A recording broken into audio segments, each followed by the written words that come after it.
The Hinterkaifek murders is considered one of the most gruesome and puzzling unsolved crimes of German history. Occurred on the evening of the 31st of March 1922, when 6 inhabitants of a small Bavarian farmstead, located north of Munich, Germany, were murdered by an unknown assailant.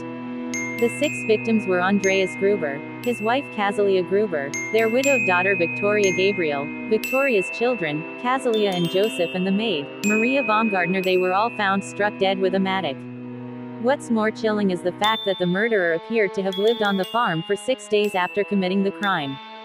Cattle were still being fed, meals were being eaten in the kitchen, neighbors reported seeing smoke rising from the chimney, and the family dog was tied up to a post when the mailman came on Saturday.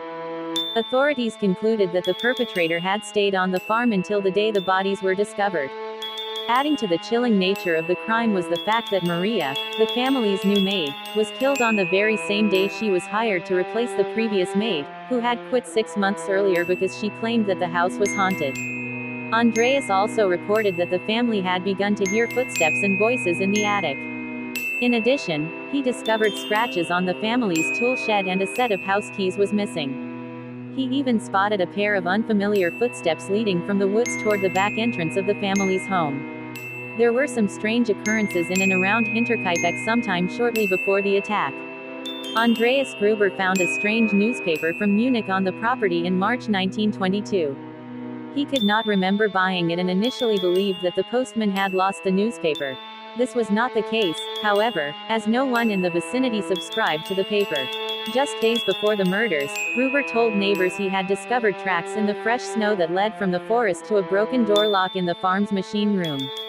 Later, during the night, they heard footsteps in the attic, but Gruber found no one when he searched the building. Although he told several people about these alleged observations, he refused offers of help and the details went unreported to the police. On the afternoon of Friday the 31st of March 1922, the new maid, Maria Baumgartner, arrived at the farm. Maria's sister had escorted her there and left the farm after a short stay. She was most likely the last person to see the victims alive. It appears that in the late evening, Victoria Gabriel, her 7-year-old daughter Kazalia, and her parents Andreas and Kazalia, were lured to the family barn through the stable, where they were murdered, one at a time. The perpetrators used a mattock belonging to the family farm and killed the family with blows to the head. The perpetrators then moved into the living quarters, where with the same murder weapon they killed Joseph, who was sleeping in his bassinet, and Baumgartner, in her bedchamber. On April 4 around 3:30 p.m., when the village guide, Lorenz Schlittenbauer, heard about the emptiness of Hinterkaifek, he sent his sons over to see if they could make contact with the family. When they didn't get a response, Schlittenbauer went to the farm himself that same day with Michael Pohl and Jakob Sigel. It was at this time they discovered the bodies in the barn. In 1915, Andreas Gruber and his daughter Victoria were convicted of having an incestuous relationship over 3 years during the 1907-1910 period. Andreas was sentenced to 1 year in prison, whilst Victoria was sentenced to 1 month. Though Victoria was punished for the relationship, the evidence presented indicates that the relationship was not consensual. Rumors around town suggested that Andreas was sexually abusing Victoria, and this led many to believe that Victoria's 2-year-old son was fathered by him. However, after the death of his wife, village guide Lorenz Schlittenbauer had a relationship with Victoria. Therefore it is also possible that he is the father of her 2-year-old son, Joseph. In fact, the initials LS appear on his birth certificate, but Schlittenbauer both claimed and rejected the paternity of the little boy at various times. The police investigated over 100 suspects in the murder case. Though the case remains unsolved, here are some theories and suspects.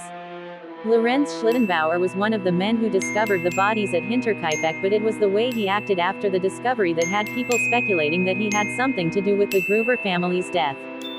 Schlittenbauer disturbed the initial crime scene as he moved the piled-up bodies in the barn upon finding them.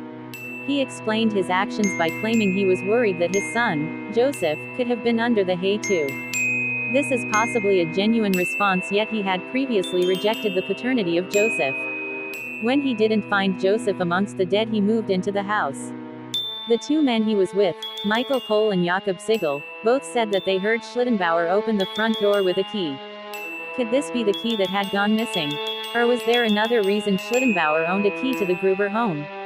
One outlandish theory was that the perpetrator could have been Carl Gabriel, Victoria's husband. Why is this theory so outlandish? Because Gabriel was killed during the First World War, 8 years prior to the murders. Gabriel's body had never been recovered, so there was no conclusive evidence that he had died, and people started to speculate whether or not Gabriel had, in fact, died in the war. As Joseph, Victoria's 2-year-old son, was of illegitimate birth and was rumored to be the son of her father, some people formulated the idea that Gabriel had killed the family in a revenge attack. The theory gained momentum over the years, and people even told stories of meeting Gabriel. Some even stated that he had swapped his identity with another soldiers who had died in the war. It can never be certain whether or not Carl Gabriel did lose his life during World War I, but even he had been alive, there is no evidence connecting him to the Hinterkaifek murders. In 1923, the Hinterkaifek farm was demolished. Whilst the farmstead was being torn down, a blood-smeared hoe was found hidden under the floorboards in the attic. The hoe had a small bolt that had been left sticking out during a quick repair. This bolt was consistent with markings left on the victims during the attack. There was also some hair stuck to the blood, which was presumed to be human. Unfortunately, there was no evidence to point to a perpetrator, as it was no longer possible to detect any fingerprints. So was Hinterkaifek haunted as the previous maid thought, or could it be that someone was living at the farmstead without the Gruber family knowing? No murderer has ever been found, and the case was officially closed in 1955. Today, the site of the gruesome crime has been demolished, leaving behind only a haunting and unsolved mystery.